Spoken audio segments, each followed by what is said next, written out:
Today we are presenting this particular video because we have been told rumours, we've heard claims that the National Party Prime Minister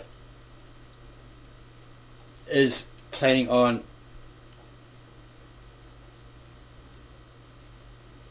getting rid of Te Reo Maori, the Maori language, and the Treaty of Waitangi.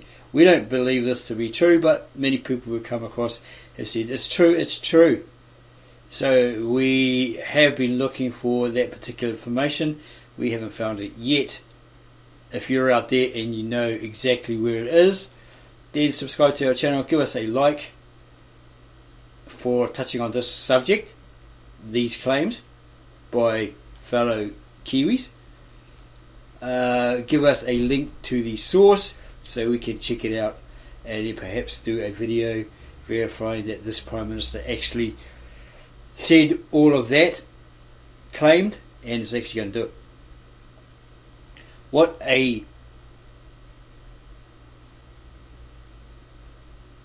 upheaval, a riot, etc. may occur from that if it's all true, as people are telling us. So we came across this web page truly by accident, and it reads what fascism is and isn't, and who in Aotearoa, New Zealand, is flirting the most with fascism. It's currently fashionable in New Zealand for those on the putative political left to label people they disagree with as fascists. For instance, anyone who ventures to suggest that the Treaty of Waitangi does not create a partnership between a racially stereotyped mythical unity called Maori and the New Zealand government, or perhaps non-Maori New Zealanders, no one really knows, is exposed to being labelled by leftists as a fascist, as well of course as a racist. This is the left-leaning inclination, superbly parodied by the hypocritical, attention-seeking pseudo-lefty Rick. That's Rick, as he would say, played by Rick Mayall in the early 80s TV series The Young Ones. Great show, very, very funny, zany, but very, very funny. The greatest British humour ever. This guy could just come on stage, he realised, and just pull that face and everybody in fits of laughter. Brilliant comedian. Natural comedian. Fascism can be deemed idiotic, or can seem idiotic, but in reality it's no joke at all. The first fascist movements arose in Italy in World War I and spread in Europe. Fascism manifested itself in Germany with the rise of Adolf Hitler and his Nazis. But this guy, Mussolini, or Benito Mussolini, this Italian dictator, he was the one that started it, pushed it, and Hitler supposedly was attracted to it, but he did it better than this guy. Like his army did better than his army, like they failed in a lot of their battles against the Allies, etc., and he did very well in that regard. Fascism is difficult to define. It's typically categorized on the political spectrum as a right-wing thing, but it is simplistic. The fact that Nazism is a brand of fascism and Hitler's party was the National Socialist Party is a clue to the fact that fascism, while clearly extreme, is not necessarily on the political right. Venezuela's former leader Hugo Chavez described himself as a Marxist and extreme lefty, but by the end of his political reign he had become an archetypal fascist. Features of fascism. Authoritarianism.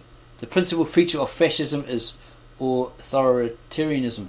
An authoritarian political system is characterized by the centralization of government power and the dilution of democracy, democratic voting, human rights, particularly freedoms of expression and association, and political plurality, for example, peaceful coexistence of different interests, views and lifestyles. Authoritarian leaders seek to subvert rule of law, being the impartial application of clear laws to the citizenry, regardless of an individual's societal position or personal characteristics.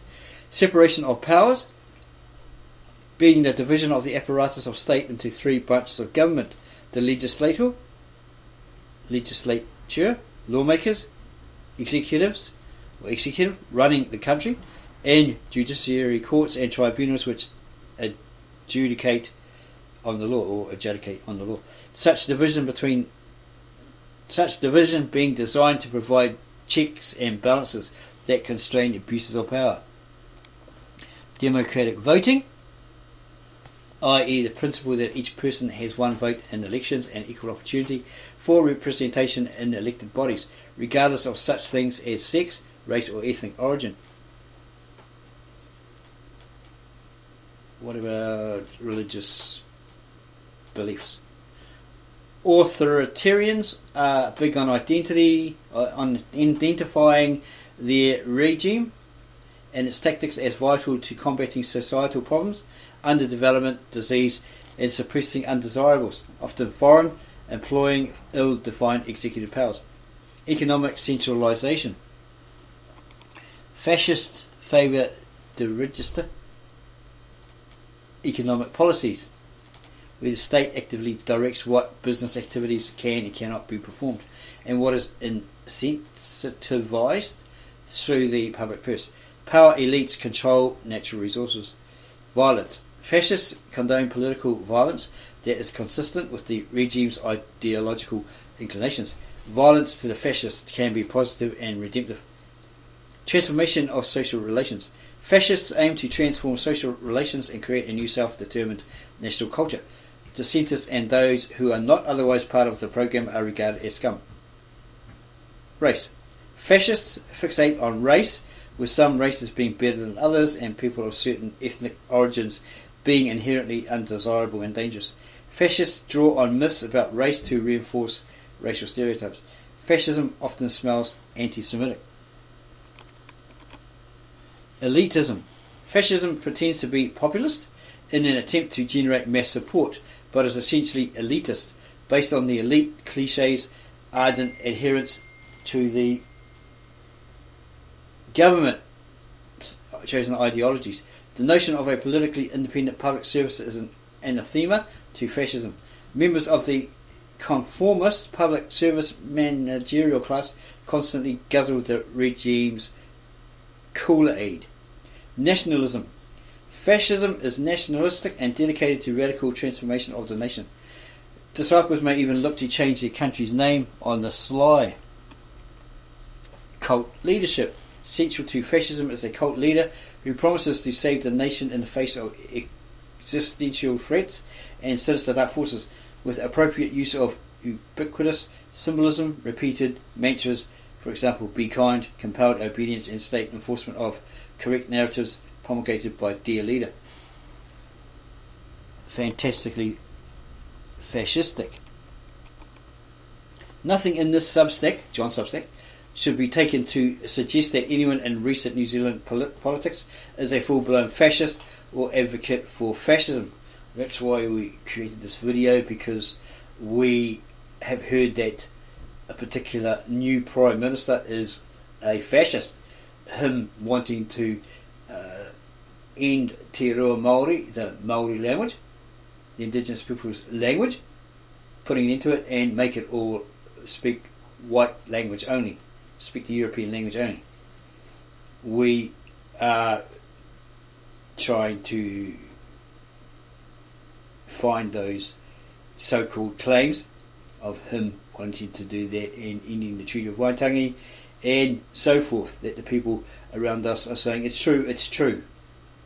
We're trying to verify that it actually is, and not just some rumour started by a Labour Party supporter who wanted to convince everybody that this guy was going to do all that and a fascist.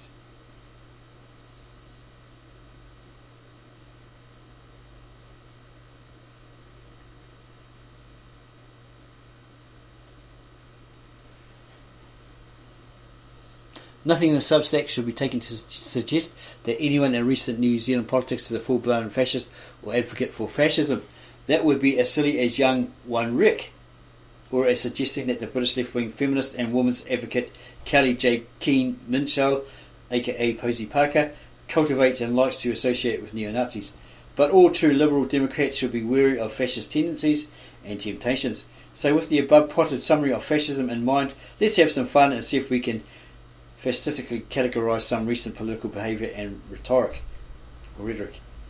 PM Jacinda Ardern stating in Parliament, I want to send a clear message to the New Zealand public. We will continue to be your single source of truth.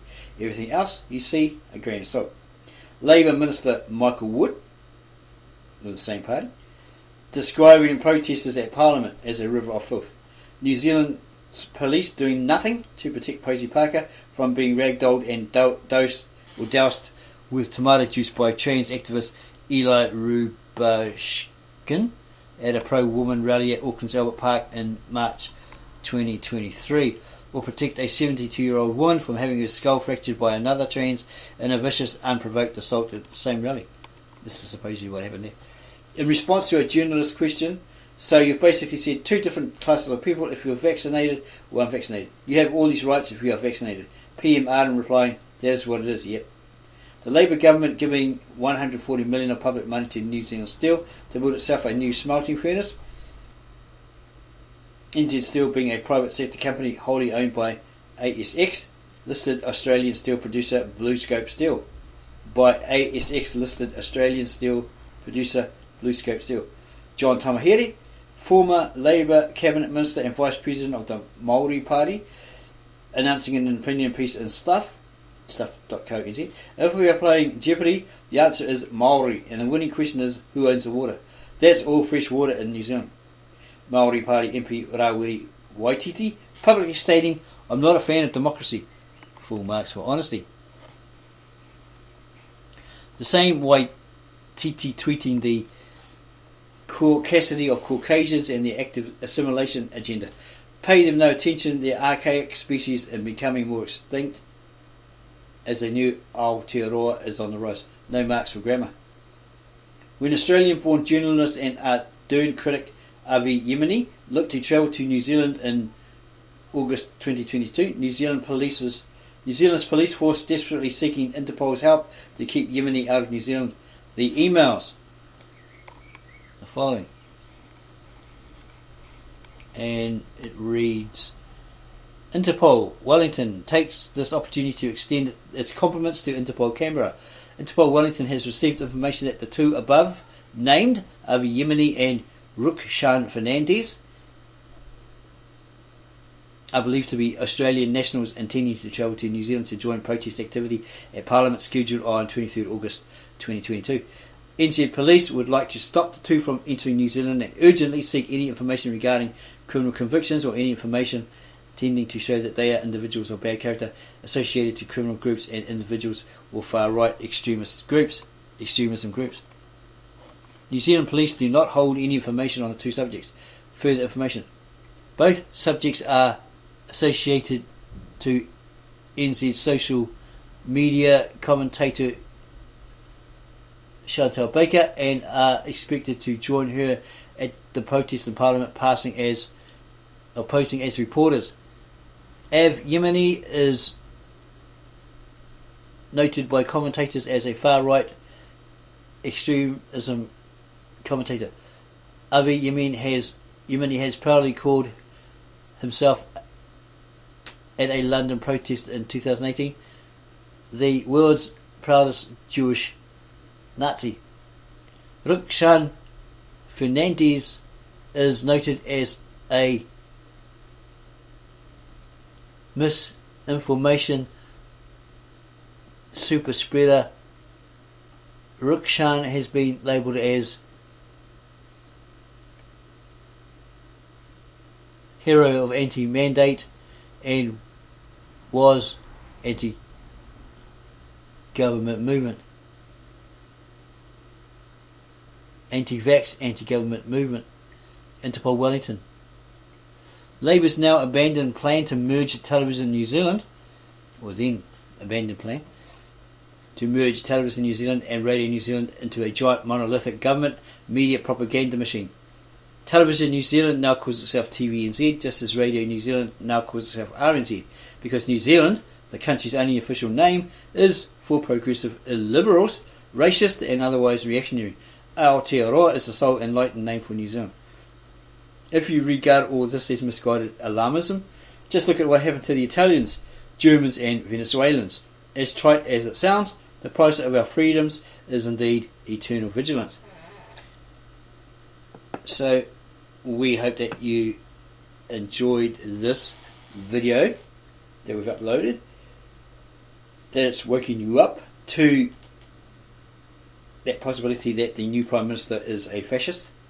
We're not saying is, but it's because we heard rumours, claims that he's going to do this and he's going to do that, which sounds very fascist and could drive a lot of people to protest, riot and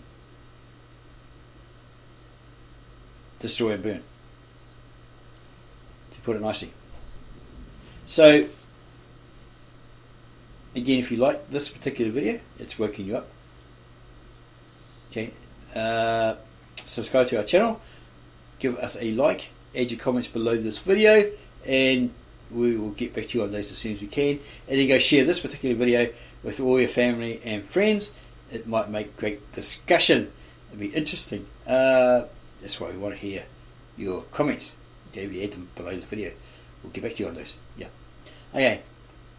Enjoy the rest of your day, or afternoon or evening.